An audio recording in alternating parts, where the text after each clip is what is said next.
নমস্কার, আমি শ্রী তাপস শাস্ত্রী। প্রত্যেকটা ভক্তের কাজ হচ্ছে, এই ভক্তের কিছু টাকা এক জায়গায় আটকে ছিল।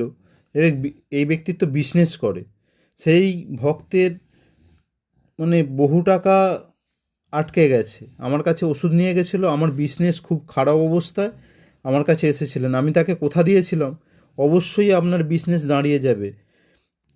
সেই ব্যক্তিত্ব আমাকে কল করেছে, সে খুবই খুশি, আমার প্রতি খুবই খুশি, এবং সে কয়েকটা জিনিসেরও অর্ডার করেছে আমাকে, রুদ্রাক্ষ আর কিছু কিছু জিনিস। তার রেকর্ডিংটা শোনাচ্ছি, শুনুন, তাহলে বুঝতে পারবেন। হ্যাঁ, প্রকৃত ভদ্র ব্যক্তির কাজ হয়েছে বলেই সে খুশি হয়ে আবার অনেক কিছু বলছে। সেই কথাগুলো শোনাচ্ছি আপনাকে, শুনুন।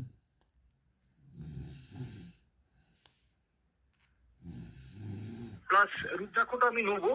আমি এই সপ্তাহের মধ্যেই একবার যাব। 2 তারিখে 50,000 টাকা ঢুকছে। ঢুকে গেছে। ও গেছে। হ্যাঁ, 2 তারিখ তো কবে চলে গেছে? আজকে তো 4 তারিখ। কি বলি শুনুন। হ্যালো, হ্যাঁ বলুন। আপনার সারা বছরই দেবে ওইটা মায়ের দিয়া জিনিস। আমার সেটা দরকার নেই, আমার দরকার আরো পাওয়ারফুল। তাতে যদি 500,000 টাকা বেশি রাখে, আপনি নতুন কবচ আমাকে দিন। ঠিক আছে, আমি দিয়ে দেবো। কবে দেবেন বলুন? আপনাকে তো ডাকছি কবে থেকে, রুদ্রাক্ষ নেবেন বলে। আর আরে একই দিনে যাবো, রুদ্রাক্ষটাও নেবো প্লাস নতুন কবচটাও নেবো। আপনি বলুন কবে আমাকে করে দেবেন। আমি মঙ্গলবার আছি। এই এই মঙ্গলবারটা ছেড়ে দিন। এই শুক্রবার শনিবার করে যাই না, শনিবার নয়, ওই বৃহস্পতি শুক্রবার করে যাবো কোলাঘাটে।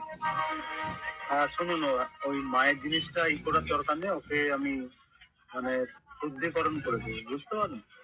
আচ্ছা, তার মানে আপনাকে যদি আমি বৃহস্পতিবার দিন যাই শুদ্ধিকরণ করার জন্য, তাহলে আবার আমাকে কবে যেতে হবে আনতে? পরের দিন এলেও দিয়ে দেবো। আচ্ছা, তার মানে আমাকে 2 দিন পর পর কোলাঘাট যেতে হবে। হ্যাঁ হ্যাঁ। আচ্ছা, তাই একটু কষ্ট করে যাবো, আর কি করবো। দেখুন, এই ভদ্র ব্যক্তির প্রকৃত কাজ হচ্ছে, এমনি এমনি আসছে না, কাজ হচ্ছে বলেই আসছে। আপনারাও আসুন, আপনাদেরও কাজ হবে।